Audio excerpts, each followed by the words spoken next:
In this exercise, we'll see how to calculate the dozer productivity based on the production of its cycle.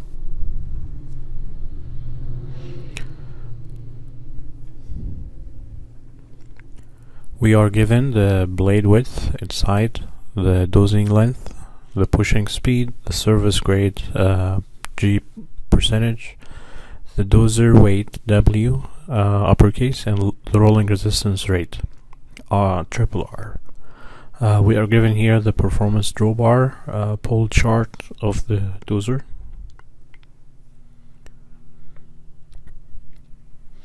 We need to calculate the dozer production, knowing that it will be effective 50 minutes per hour.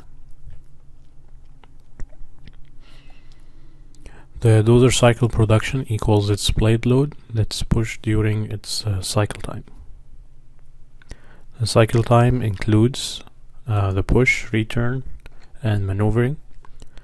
As we covered in the lesson, maneuvering can be estimated to be 0.05 minutes. As the push speed is already given to us, we can use it with the distance to calculate the push time. The return time is dependent on the return speed, which we need to get from the dozer performance chart. Before we can use the chart, we need to calculate the total resistance in force units. The rolling resistance force is the outcome of multiplying the rolling resistance rate, RRR, and the dozer weight in tons. The grade resistance force is calculated as the gravitational component of the dozer weight when driving upward on the grade. So we add the grade and rolling forces to end up with the total resistance. We enter with the TR value through the left axis of the chart.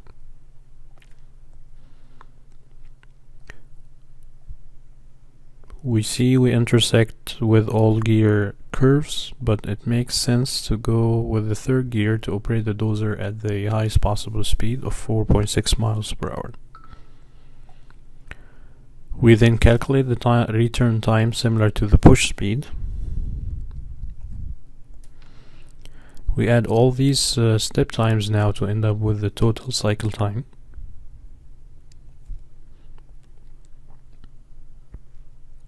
Checking again our production formula, we got the cycle time, and the next step is to calculate the blade load.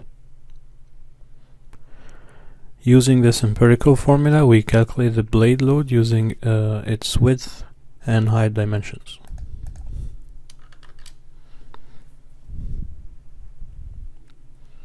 Using the blade load and cycle time, we calculate the ideal production rate of 356.4 loose cubic yards per hour. With 50/60 efficiency, we conclude the exercise by finding that the effective production will be 297 loose cubic yards per hour.